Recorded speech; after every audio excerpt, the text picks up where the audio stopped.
جی السلام علیکم ورحمۃ اللہ وبرکاتہ۔ بھائی نے سوال کیا ہے کہ کاروبار کے اندر ہم جھوٹ بولیں تو کیا وہ حرام میں شمار ہوگا؟ جی محترم و مکرم بھائی، اگر آپ ایک شخص کو جھوٹ بول کر کوئی چیز بیچتے ہیں تو اور اس کو غلط قیمت بتاتے ہیں تو یقیناً یہ کاروبار حرام پر مبنی ہوگا، ناجائز ہوگا، اس لیے کہ آپ نے جھوٹ بول کر کوئی چیز بیچی ہے۔ تو اس کا سب سے بہترین طریقہ یہ، آپ اگر دکان سے کوئی چیز خریدتے ہیں تو خریدنے کے بعد جب آپ اس کو لے کر آتے ہیں اپنی دکان پر، اور آپ یا اپنی شاپ پر کہیں بھی لے کر آتے ہیں تو آپ اس کو بیچنے لگتے ہیں، تو اسلام نے پرافٹ سے منع نہیں کیا ہے۔ اسلام نے کہا آپ کو جتنا فائدہ ہو سکتا ہے آپ جائز جو پرافٹ ہے آپ وہ لے سکتے ہیں۔ ایک چیز اگر 10,000 کی تو آپ 11,000 12,000 کی بیچ سکتے ہیں۔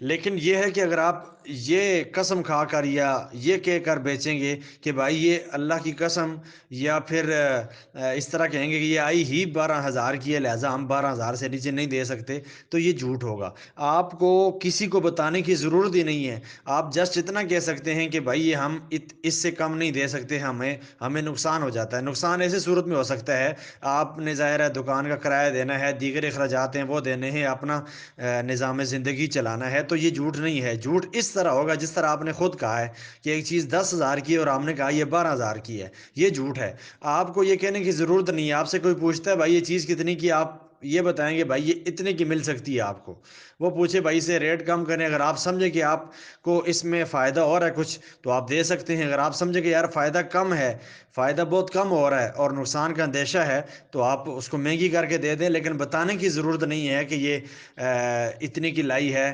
یہ تو کوئی بھی نہیں بتاتا کہ یہ کتنے کی لائی ہے، یہ کتنے کی نہیں لائی۔ آپ اپنا جائز پرافٹ رکھ کر آپ کہہ سکتے ہیں بھائی ہم اس سے نیچے، اس ریٹ سے نیچے نہیں دے سکتے، ہماری مجبوری ہے، ہمارے نظام زندگی چل رہے ہیں تو وہ بھی متاثر ہوتے ہیں، لہٰذا ہم اس سے نیچے نہیں دے سکتے، اس ریٹ سے نیچے۔ کسی کو بتانا ضروری نہیں ہے کہ میں نے اتنی کی چیز لائی اور اتنی کی بیچوں گا۔ تو جتنی کی آپ بیچ سکتے ہیں، جو جائز پرافٹ آپ سمجھتے ہیں، ہر ذی عاقل شخص وہ سمجھتا ہے کون سا پرافٹ جائز ہے کون سا ناجائز ہے، وہ جتنا پرافٹ سمجھتا ہے کہ یہاں لیا جا سکتا ہے تو وہ لے سکتا ہے، بغیر بتائے کہ یہ کتنی کی آئی ہوئی ہے۔ باقی اسلام کل پرافٹ کا کچھ کسی چیز سے منع نہیں کرتا کہ آپ پرافٹ زیادہ نہ لیں کم نہ لیں، جتنا کوئی جائز منافع بنتا ہے آپ وہ لے سکتے ہیں۔ ظاہر ہے تجارت کاروبار وہ پرافٹ سے ہی ہوتی ہے، جتنی کی آپ لے کر آئیں گے اتنی کی بیچیں گے تو پھر تو آپ 6 دن بعد تو ڈوب جائیں گے۔ تو اس لیے جتنا جائز پرافٹ ہو آپ لے سکتے ہیں، لیکن بغیر بتائے۔ آپ کو یہ بتانے کی ضرورت ہی نہیں ہے کہ یہ ہم نے 10,000 کی لائی ہے، آپ کہیں جی آپ کو ہم 12,000 کی دیں گے، ہمیں جتنی کی مرضی پڑی ہے آپ لے سکتے ہیں۔ آپ کو یہ اگر آپ لینا چاہتے ہیں تو ویل اینڈ گڈ، نہیں لینا چاہتے ہو آپ کی مرضی۔ والسلام علیکم ورحمۃ اللہ وبرکاتہ۔